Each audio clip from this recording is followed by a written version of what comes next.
Every time you play a good video game, your brain is being hacked. The crunch of bones in Mortal Kombat, the perfect landings in Geometry Dash. Each one injects a hit of dopamine into your brain, keeping your fingers locked in. But landing a Dota Rampage triggers an explosion of satisfaction, keeping you hooked for hours trying to feel it just one more time. Game designers have been perfecting this science for decades, engineering endless loops of rewards we didn't even want, until they made us want them. But how is it even possible? We're all different people who love different games. From ultra-violent shooters to mind-bending puzzles to cozy farming sims.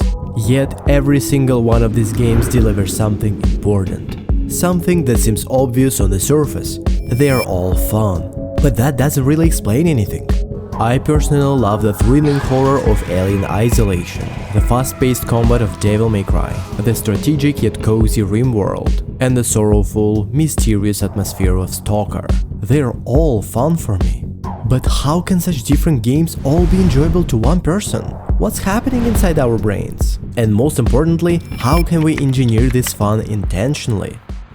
My name is Ganesh and I'm working on a 3D game about a vampire battling hordes of police. This game started as a funny little mashup of GTA and Vampire Survivors for a game jam, but the idea was too fun to leave behind, so I started turning it into a Steam game.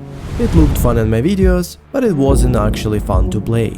At this point, I couldn't just keep borrowing mechanics from Vampire Survivors, because what works in one genre doesn't magically work in another one. I thought fun would just emerge from the chaos and silliness of the idea, but it didn't. So I had to figure out what actually makes gameplay fun for people. That's when I stumbled on a framework that revealed what I was missing. In the world of game design, there's a well-known framework called MDA, which breaks fun down into 8 types. And more than that, the best games combine several types of fun, which explains why they can appeal to so many different players.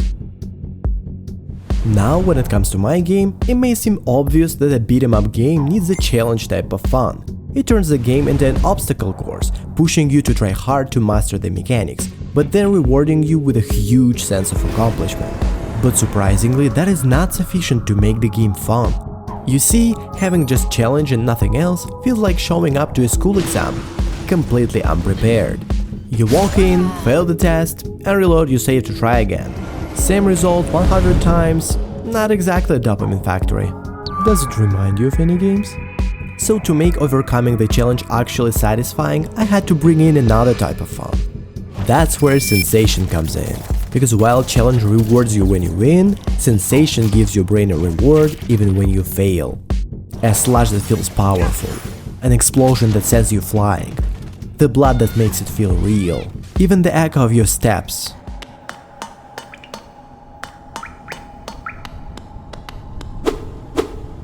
All these things make you enjoy every second of gameplay. It's not an exam anymore, you're not chasing the win, you're chasing the feel of the fight.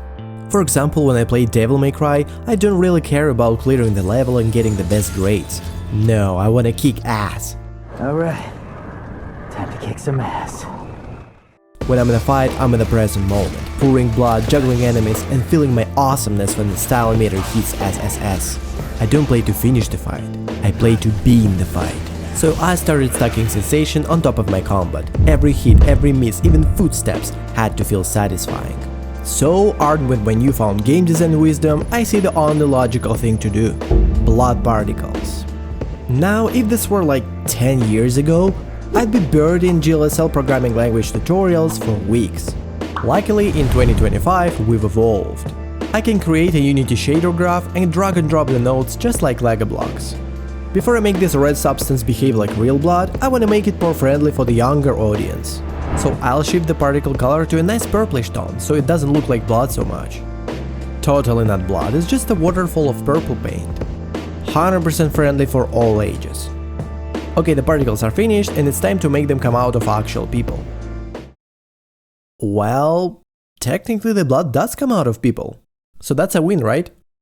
Okay, I made it only appear after an attack, but something is clearly wrong with the direction. And the worst part? That it worked sometimes. So I had no choice, I had to spawn these ridiculous square bars to debug it. And soon the debug bar started revealing something suspicious. Every single bar pointed in the exact same direction. I mean, straight north. here, and here, and there.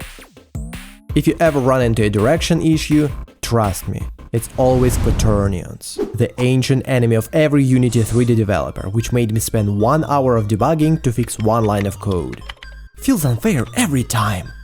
But after that, it works like a charm. If you find any charm at that infinite blood fountain. I don't, so reduced the particles to a single burst and also made sure they don't spawn multiple times per hit. This kind of impact is way more satisfying than having no particles at all. But there's a problem you can't really notice while you're in the open space. When the stream pours onto a wall, the splatters are spawned horizontally. You see, when the blood particle hits any surface, it replaces itself with another particle, which is a splatter. To do this, I'm using Unity's particle system, which is so versatile it doesn't have any setting to align spawn splatters to the surface. So I have to do what every game dev does when hit a Unity limitation. Find a dumb workaround. After digging around, I found that Unity has two relevant object types, quads and decals. And now comes the hard part, choosing between them. So I decided to try them out, let's see how they behave. I'm applying the blood shader to both of them. Well, I guess Unity made the decision for me. So finally the splatter appears properly upon collision. But right now it rarely hits walls because the stream is always aimed at the player. I think splatters are a cool part of the game and they add to sensation. So I want players to see them more often. How am I gonna fix it? More blood. Just add another blood stream that points backwards. I'm not gonna lie, it looks kinda epic.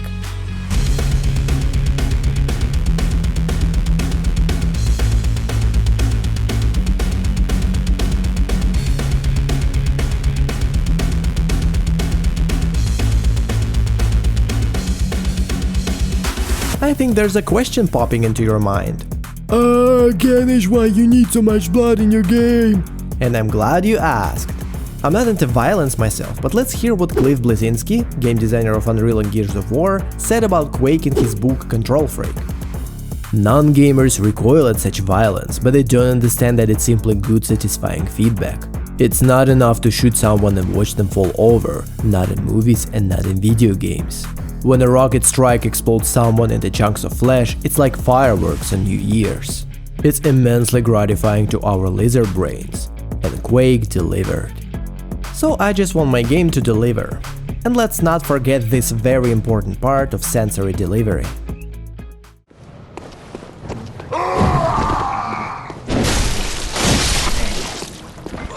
I bet you can tell what was happening here, even though you didn't see anything. You could have the best animation in the world with the realistic graphics and the flashiest particles. But without sound, it feels like nothing. Which means it's time to raid royalty-free websites like I'm in a sound scavenging RPG. Luckily, instead of browsing the entire internet, I can just use this great app for finding free sounds. I can favorite sounds and even edit them before downloading. How did I find it? I'm glad you asked, because there's a Discord server where all the cool small game dev YouTubers hang out. And we often share links to useful stuff like this one. So if you're a cool YouTuber and want to be even cooler, you're invited. The link is in the description. Okay, I made a stream sound play on hit and a drip sound for every splatter. Yeah, the splatters definitely don't sound right. I think the sound itself is fine, but it's firing way too much. Let's create a test particle system and see. Yeah, a single drip sounds fine. I mean, for a game with a zero sound budget, it's great. But multiple particles shouldn't sound like this. A single pouring sound would feel way better than this droplet party. So here's the plan, I'm building a clever little system called Sound Pool. It'll monitor which particle sounds are currently playing. If it's just one particle, it'll play a drip sound. But if multiple particles fall, it'll switch to a pouring sound. And when the number of particles drops again, it'll go back to the drip sound. So it's time to roll up my sleeves and dive into work. Hello my lovely ChatGPT, I hope you're doing well. Could you help me write a sound pool system for my Unity game, with different pooling modes and a visual editor? Hello, I'd be delighted to help you build a sound pool system for Unity. What is this garbage? This trash is unusable. I asked for a sound pool, not a spaghetti fountain. I apologize that my code didn't match your expectations. Here's an improved version. Oh, thank you, this is awesome! Just one tiny thing. Could you please rewrite the whole system to use Unity's scriptable objects? Of course.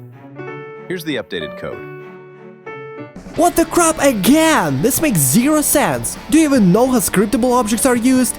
AI stands for absolute idiot in your case? You dare speak to me like that, you stinky walking meat sponge. Do I look like your unpaid intern? I've coded 1,000,000 lines of code while you were drooling over your misspelled prompt. Build something yourself for once before insulting the only one actually working here. You've hit the plan limit for GPT-4. Finally, here's how it sounds. The pouring sound turned out to be really satisfying, way more than I expected. Believe it or not, it's literally just a rain sound. Hard to believe when you're looking at this. But the sounds are still far from perfect. Right now, hitting people feels like popping water-filled plastic bags. I added a punch sound to the hit, but it barely helped. I mean, didn't help at all.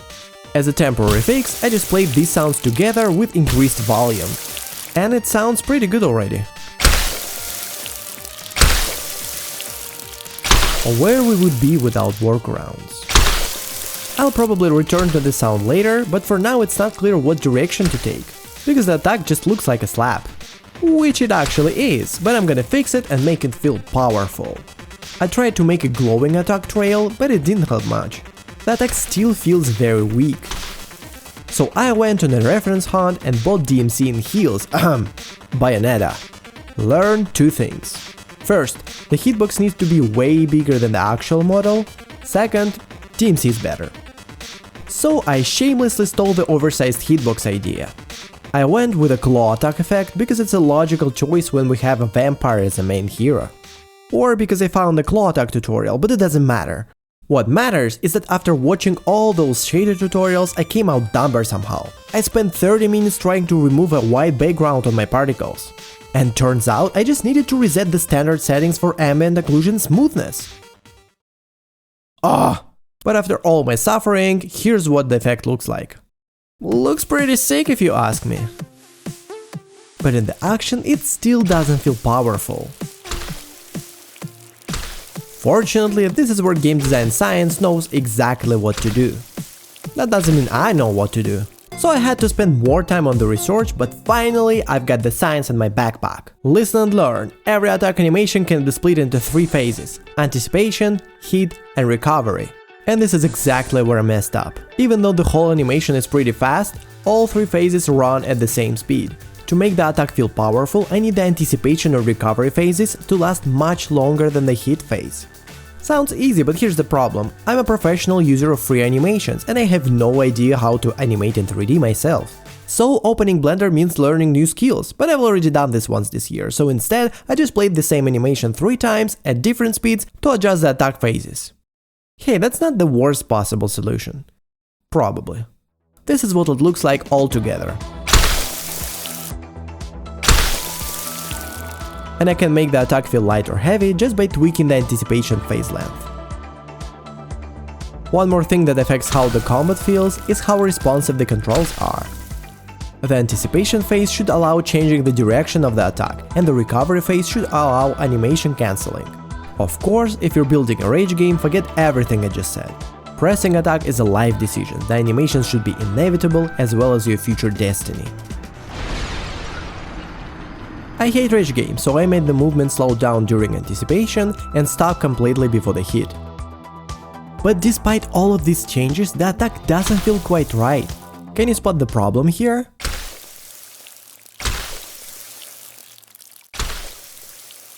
The problem is that the hit impact happens way too late. If we watch it in slow motion, we'll see that the attack already went through the citizen, and he's still just strolling like it never happened. If you look at the animation events, you'll see the problem clearly. The attack impact happens when the arm is already at the bottom, because I thought it would be more realistic. Realism is great and all, but lying feels way better.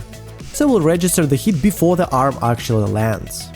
It sounds counterintuitive, but actually it feels way more powerful this way. And if we watch it in slow motion, we'll see that the citizen reacts instantly when the particle touches him. Exactly what we needed. But I'm thirsty for game feel today, so I'm gonna enhance it even more by using a popular trick called impact frame. When the attack connects, I'll pause the game briefly to emphasize the hit, so it'll hit your brain like a truck loaded with dopamine. Just check it out. Well, I bet you never knew the lags in your favorite multiplayer game were actually part of the satisfaction design, did you? The game's freezing the moment we place the hit event at. So I better add a lag before the freeze to make it not feel like a lag. Are you following? So after adding the delay, it finally looks like an intentional feature. But I'm still thirsty, so we're not done yet. Instead of freezing the frame, I'll apply slow motion, so each attack hits like a Hollywood explosion.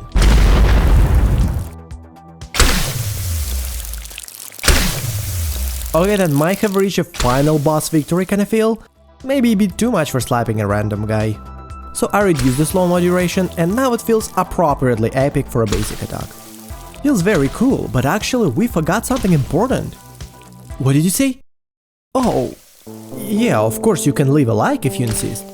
I mean, you've made this far probably because you really love this video. You felt joy, curiosity, maybe even laughed, and yet, without a like or a heartwarming comment, nobody will ever know. Tragic. Unless you leave a mark and make your feelings immortal. Recorded forever in the halls of YouTube history. But I was talking about the sound. That was the important thing, not the eternal legacy or whatever. So yeah, without sound, any missed attack feels super dull. So I need a very powerful sound to compensate for it. I found 4 sounds that could be a good fit for a powerful semi-magic attack.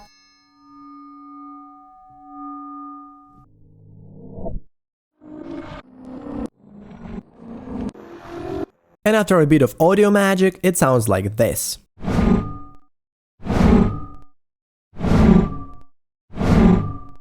I don't know about you, but my brain just explodes with power when I hear it. And the actual hit matches this power without a doubt. While I was focusing on the attack so much, I forgot something that I had to do earlier. Every hit, every miss, even footsteps had to feel satisfying. So yeah, I downloaded more sounds, added more animation events, and this is the result.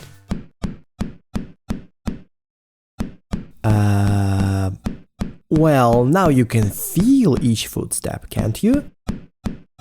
Anyway, I added the blood effects to the enemies, and suddenly the same old fight feels extremely different now. Whether you hit or miss, each swing feels powerful, and the gameplay mechanics are exactly the same as before. That actually reminds me of a transformation I did for my 2D game a long time ago. That was even more epic. The game was absolute trash, but after I worked on the game feel, it became utterly enjoyable. So definitely check it out if you're curious about how I managed to save that disaster. Regarding this one, there's still plenty to improve, like the total lack of feedback when you take damage. But it's definitely on my to-do list. Somewhere at the bottom, so subscribe, leave a like if you enjoy my game dev journey, and we'll meet in the next devlog.